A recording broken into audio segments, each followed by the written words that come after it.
So the idea of the seminar is to have dialogue and to share the common knowledge in the room. And I have my coffee here, and I'll walk around and talk, and same will you. And there's coffee out there. Feel free to do this in a loose and an informal manner.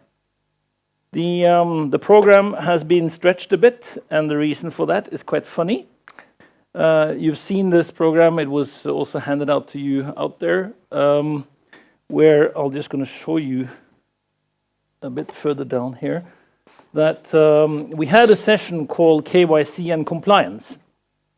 And I think together we have a pretty good network. Yeah. And we couldn't get anyone to talk about it. And that sort of tells you a bit of the nature of the beast, perhaps. So we will talk about that during the panel debate. And Bjørn Bjerke, Mr. Bitcoin, has also honored us with his presence. So he is probably one of the most proficient people in the room regarding blockchain. So I think it's going to be a fun day. Definitely. And any questions about where to? Well, we'll have the lunch just outside here. And since there's no admission fee, of course, we have a bit more modest budget for that. But plenty of coffee and plenty of baguettes. I think that's the order of the day. Yeah. What else should we say before we start? Well, we are. I think we all have great competences within this room, within different areas. So I think we all have something to learn, and that's the whole intention of this seminar, to share and learn. Nobody knows everything about the topic of blockchain. Not even Mr. Bjørn Bjerke, although he is one of the most skilled guys we have here. So we're really happy that he could join us on the panel debate. But we have authorities present here, and we would also like to then have a dialogue with the authorities. That is one of the main reasons for why we are here, because I think we don't have the intention of being crooks and criminals here. We are players in the market that wants to do this seriously, and we want to do it correctly. And therefore we want a dialogue as well. So that's the whole main message for this event. Speak to each other, be friendly, and share. And hopefully we will all get out in the end of the day here with some more knowledge and with some more friends. Sounds excellent. Okay, I'll hand this to you, and you go ahead. Thank you. So, blockchain. I'm going to talk about the blockchain market in general. The blockchain market in general is, of course, huge. So I will talk about this from an EY perspective. Some projects that we have done globally. Also how we see things coming within regulatory changes, things that authorities should be aware of, and try to illustrate with some core examples of what we have done. So, starting with the authorities. For example, in Sweden, they are planning to put their whole land registry on a blockchain. This could be done in Norway as well. We could have put the whole of Brønnøysundregisteret, the business entity register, on the blockchain. It would be not a politically correct move to unemploy all the people there, but still we could do it. From a private point of view, a lot of you have for sure heard about the Maersk case, the cargo shipping Maersk. And they had a blockchain pilot starting a couple of years ago. And they tested sending bananas from Africa to Europe. And when you ship bananas or whatever from Africa to Europe, it involves a lot of different handling. Passing papers back and forth, stamping papers, handing cigarettes back and forth, etc., etc. They claim that approximately it is 200 different points that needs to be taken care of while shipping a banana from Africa till Europe. By putting blockchain to this, verifying each step of this, they reduced it from 200 to 20. Hence, the banana, they received pretty green in Europe instead of yellow. So, this happened a couple of years ago, and this was quite successful, as you know. But the struggle at that moment was that within the blockchain, the participants could see the price of the others as well. So, you know, if you purchase one thing from banana plant A one day, plant B the other day, and C the third day, you don't want to disclose the price. So that was one struggle with that. So that has been taken care of now. The project has been developed, and I'm going to show you another case a little further out in the presentation where we have also teamed up with Maersk on this. So they are doing progress and taking this into action. Might be a little small. This is an old case, quite interesting, relating to drug traffic. This is the port of Antwerp, but it has also happened in Rotterdam and other ports in the Netherlands. So what happened here was that the drug dealers, they thought, well, we're kind of sick and tired of hiding our drugs within all these small areas within the containers. Wouldn't it be better if we can just fill a whole 9-footer and ship it full of drugs? How can we do this the most easiest way? Well, let's hit the weakest link. Do you know where the weakest link is? It's up here in the cranes. These guys, they have green screen systems from the 80s. It's really easy to hack these systems. So what they did was that they hacked the system and just said, container number 17 has been controlled by the customs. Ship it straight away. They did that for a couple of months before a dog sniffed up and said, it might be something in this container, even though it appears to be checked. If they had had a blockchain on this, this would never have happened. And a couple of weeks ago, the Port of Rotterdam, they're starting a blockchain lab, putting it all on a blockchain. Blockchain into practice. So, in general, is it a hype? Yes. It's a hype for sure. A lot of people are talking about blockchain, but really few are actually doing something within it and using the technology. So, it's for sure a hype. But some people have started to actually use the technology. Like Friend, for example, like EY. We have started using this technology. And I presume most of you in the room here knows the Gartner hype cycle. And as we see where blockchain is now today, it's here. If you don't know the cycle, it starts building up here with a hype, and it peaks on the top. That's where it's most hyped. When it digs down here, it goes into early adapters and comes down here when it starts to become normal. And when it comes up here, you don't even notice that you're using the technology. So Gartner, they estimate that within 5 to 10 years, blockchain will come from early adapters here and out to the general public. My personal bet is rather to say 3 to 7 years than 5 to 10. And if you take in comparison with, for example, Bitcoins, Gartner, they have more or less our main rule that it takes approximately 10 years from the very start here until it ends up here. And Bitcoin was released and put more or less into the market 2008, 2009. We are pretty close to that. So my bet is that this is going to happen quite fast, and it matches perfectly well with what Gartner predicts. So, a case that we have with the Australian tax authorities. The Australian tax authorities and customs, they have always been far in front regarding using technology. So what they were thinking is that, well, if a vessel arrives in Australia and it reaches within a certain amount of nautical miles, so it is within the jurisdiction of Australia. Can we make it mandatory that all the containers contain some kind of IoT device that can verify by GPS signals that it is within our jurisdiction? It could also be verified against the monthly unit position list in the vessel, of course, and GPS there, so we can have a triple, quadruple verification or whatever. And if so, maybe then we can have the pro forma documents, the underlying documents, the bill of lading could be created automatically.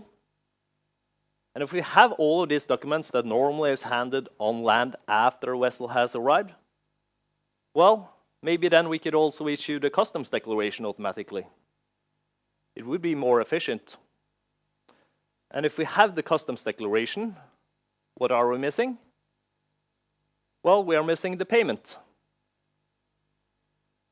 Because it would not be efficient to pay in Australian dollars.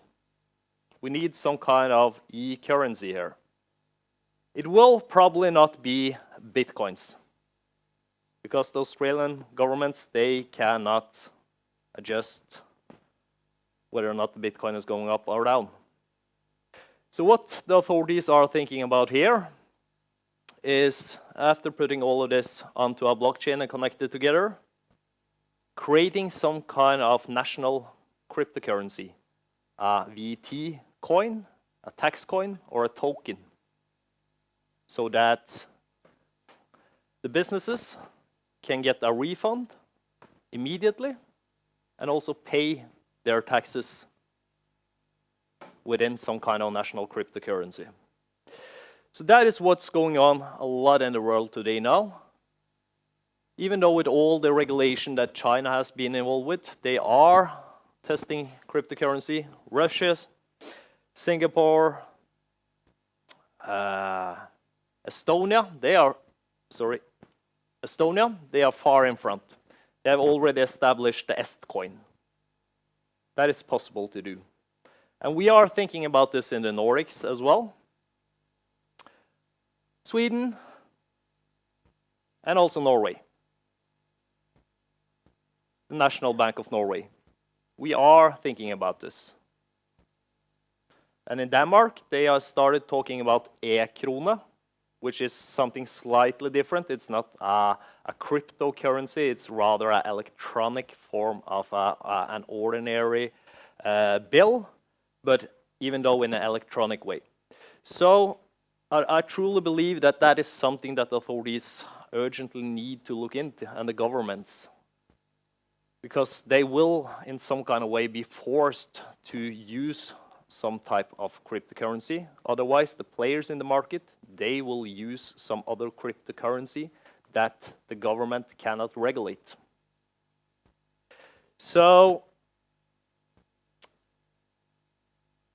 what's happening within EY then? Well, at our Swiss office in Zurich, from the 1st of January 2017, you can pay your EY bills with Bitcoin, if you prefer. All employees at our office there are handed an e-wallet. You can even receive your salary in Bitcoins, if you want to. And in our reception, we have a Bitcoin ATM. You can sell and purchase Bitcoin. This is our colleague Isabel Brom there, who has been in charge of this. And that's just to give an indication what's going on out in the world today. Switzerland are far in front on this area, specifically regarding cryptocurrencies. There's a city there, Zug, which is more or less referred to as Crypto Valley, where we have a lot of different interesting companies and businesses going on. And also, almost for a year now, it has been possible within Zug to pay your municipal services with Bitcoins. And also other regions of Switzerland, they have now started to accept that you can pay your taxes within Bitcoins. And just recently, you could pay your taxes now within the whole of Switzerland with Bitcoins. Although small amounts of it, but still it shows you that something is going on within the cryptocurrency area here. Other projects that we have done within EY, we have done a lot of different projects. I can mention in general, we have core blockchain hubs in New York, San Francisco, in India, in Germany, in UK, in Switzerland, in Italy, Australia, a lot of places. So we definitely see a movement going on there. And some of the projects that we have done is this Tesseract project, which relates to autonomous vehicle management. It's a platform that we have constructed in general to handle the upcoming businesses that will provide autonomous vehicle management. And we have made this platform in general, however, but so all players that would like to use such a platform can more or less benchmark for it. But we have made this for a big player in the market, we have been told. We have not been told who it is. It might be Uber, it might be Google, it might be BMW for that sake. But some big player out there has actually purchased this platform. So it's up and it's working and running. And you can read more about it on Cointelegraphs or whatever if you are interested in this. Then going a little bit back to the Maersk case, we also made the world's first marine insurance blockchain platform. And the whole idea with that platform is to connect all the brokers, the clients, insurers, and third parties to make all of their challenges appear a little bit more easy and convenient, and also using sort of GPS verifications of where the vessel is based upon how much insurance you pay or not, and make that insured and verified on a blockchain. So this is something, as I mentioned, that we have done with Møller-Mærsk, and they are implementing this together with the other project that I mentioned previously, which they have together with IBM. So Maersk is going to be far in front regarding this and being a leading player in the market there for sure. Yeah, you can read more about this on several other blogs if you are interested. The last project I'm going to mention to you, it's a wine blockchain. That could be interesting. Some of you that are interested in wine knows that, among other countries, Italy, they struggle with counterfeited wine, fake wine. So what we did was that we teamed up with a farmer, and we used we teamed up together with SAP. We used the S/4HANA operating system, and also their farming model. So we geofenced the whole area of the vineyards, and we put out webcams. We used satellite cams. And we then took step by step during the whole wine production process. So we register everything from the basket that the grapes are put in. They are scanned, registered, so it's notified which tank they are going into, who is handling the wine, who is tapping the wine, all the way up to the distribution lines. Whole of the distribution is put onto a blockchain. So each step here is verified.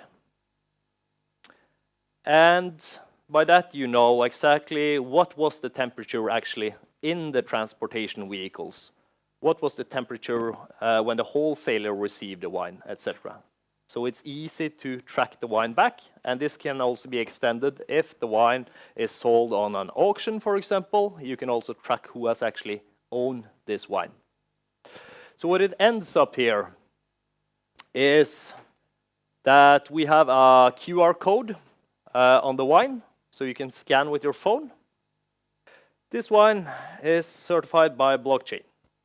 So you can see that the bottle you hold in your hand, the grapes has been harvested the 5th to 9th of October. It has been produced in 6,500 bottles. It was tapped in the bottle the 22nd of February, etc., etc. And you can go down there then and see, for example, here, that the bottle that you have in your hand, the grapes that has been put in the bottle has been harvested from this specific area. And if you are interested in visiting, etc., you can look more into details there, of course, and you can check all of these different production areas, and it's been built on the Ethereum platform. So we also have a link here to all the other links, so we can go in and verify each step by step that what has been done there. So that has been a successful case, and for sure it is something that not only can be used within wine blockchain. For example, I've heard rumors that Rema 1000 has put this process into practice in Norway regarding the production and transportation of chicken and eggs. So you can verify and know that, well, what was the temperature in that van, who produced it, etc. It is not like you will receive a hash on the carton of eggs, but still they can handle this internally. So that means that this can relate to, of course, a lot of different business cases. And we have done this in several different ways for several different clients. So that was just some of the projects that we have done within EY. These are also just some of the business areas that we have provided either core projects or proof of concepts or pilots. But still, as you see, we have touched upon more or less of all of the whole of the world's industry within different sectors. So we are pretty sure that we are developing this in the correct way, and we are doing interesting stuff here.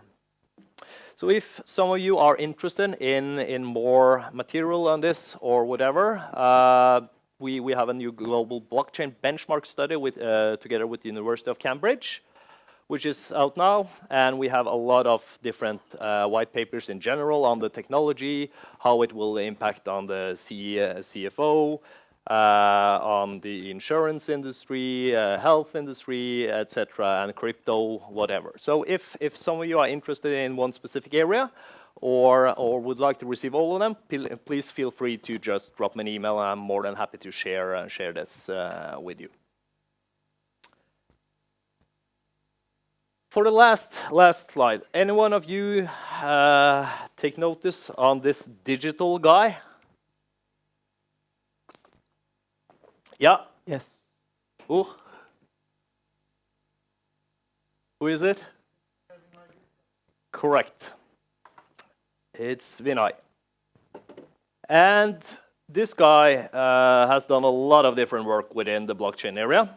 Among others, he has been working on the Dubai case, where the government of Dubai has said that within 2020, all our public government documents is going to be on a blockchain. That's something that gives an illustration that the governments around the world are actually thinking about, not only thinking about, but they are using blockchain technology to handle documents.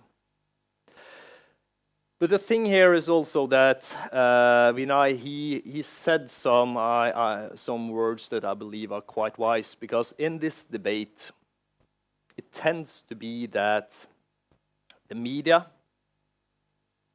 and people that do not know this industry and work with this industry tend to equal blockchain to Bitcoin, to cryptocurrency, to some kind of criminal currency. So they take this whole picture of, well, it's something fussy about it all. This Bitcoin, this is used by only criminals. So, but what Vinay actually said is that the whole intention when this started up almost 10 years ago, it was not about the money that somebody actually would like to create a cryptocurrency so they could hide everything from the government. It was rather the fact that it's all about interesting people doing some interesting things. And when I look out here today, and I know from the participant list that we have a lot of interesting people here in the room today who are doing interesting things. And I truly believe that all of us, we have honest intentions. We want to use this technology, and we know that we can use this technology for more than hiding some money away from the governments. That's not our intention at all. And you can just imagine us, EY, as a big player in the market, as a big audit, assurance, and advisory company, we would not have gone into this industry. We would not have put up a Bitcoin ATM in our reception if we had had the impression that this is some kind of crook currency that is going to be used by criminals. I attended a seminar in London last week, and there was one guy there from the FBI. And he could verify that based upon their estimates, they estimate that the number that could be related to criminal activities regarding cryptocurrency, you know what that number is?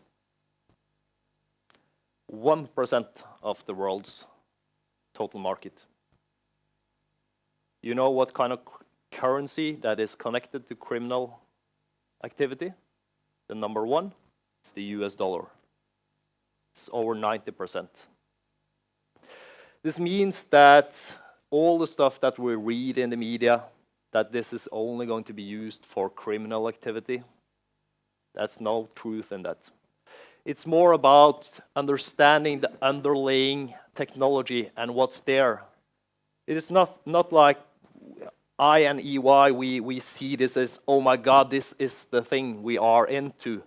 We all know that we are in the early phase. This is a very early beginning. And of course, you can compare it like many have done to the internet in the early 90s. You all remember how you had your dial-up modems with the 128K, and you called it up, and it took you 10 minutes to get onto the internet. Well, it's more or less the same today. It takes you 10 minutes to transfer Bitcoin. So yes, of course, the technology as it is today, that is not the technology that we are going to necessarily use within 2 to 3 to 5 years or whatever. But the basis of the technology is definitely going to be used to have a decentralized system and a distributed ledger. That's something that we truly believe in, and we truly believe that is going to change the world. And that's why we are working on this. That was what I had for the first session. So we have now a couple of minutes for some questions. Yeah. So first of all, I think it was a really great introduction, very exciting stuff EY is doing, and it's really good that Big Four is actually in front of this whole revolution and bringing awareness to people that believe that's just used by crooks. And as you said, it's definitely the beginning of a revolution that's going to change the world. But I think I just wanted to add to the example of the vineyard and wine and the blockchain. Many people think that decentralized ledger technologies and blockchain technologies are going to solve all the problems, just like they thought that internet will solve all the problems of the world. And just many people have been throwing their ideas on the blockchain. Like whatever it is, throw it on the blockchain. And many have managed to raise a lot of money with just a PDF. For instance, the wine project, I think that solves many problems, including logistics and supply chain. But what does not solve really is the counterfeit problem, because there you have intermediaries that, for instance, the company that fabrics the stickers with the QR codes, if they don't use and implement another technology, for instance, RFID that a Walton chain is utilizing, that's a chip that cannot be read. That's why we have a chip in the bottle now. Oh, you have a chip, then you do solve it. Yeah. But So that was the first prototype, sort of. That of course the wine maker wanted to be the first one in the market, and we also. So yes, of course, you all know that we can wet the label and just multiply it up, but still it's like we're working on. So when you're approaching the website, you can use some really old technology, like just a counter of how many people has been viewing this site. Well, if it has been 10,000, well, you know that this wine is probably counterfeited because a lot of people has been in viewing it. But if it has been only you, well, then you're more insured. And combining it with IoT devices, both in the cork but also in the bottle. So we are addressing that issue. But it's a little bit more cost expensive there rather than putting in on a QR code on a label. Yeah, definitely. So the general market trusts the QR code as a start, but yes, we are perfectly aware of it. Yeah. Yeah, definitely. My point was that certain other technologies like encryption technology that can be read through drones, something else that cannot be really replicated, has to be implemented together to really solve a problem.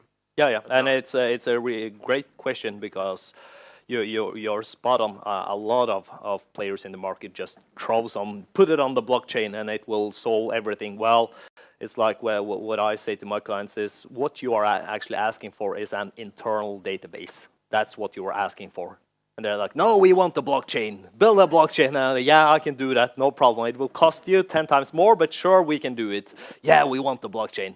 So it's all about defining what the need is. So you should not definitely, and that goes to all tech in general. Don't use technology for the purpose of using technology. It's a piece in the puzzle to solve a problem for you, and that's one of the key issues. When you are talking to businesses, that they in general do not understand that they just heard about the hype and read about it and thinking, well, we need some blockchain, but they have no clue or idea how it's working or why they should have it. So it's a great question. Hi. So I just want to say, so I run also a company called Kessler, and we do serialization. I think his point is very good that this is not a technology, it's an analog value chain that will be digitized. And you will see a lot of new actors coming in. So the particular problem he raises with wine. So we do serialization at the fraction of a euro penny per item, unique. And just recently we got the first contract for 5 billion entities to be serialized. We can't say who it is, as typical, but it still shows that there will be possibilities to change this at the same cost level that blockchain allows for, really. So we should talk about this and serialize all the wine as well, actually. Yeah.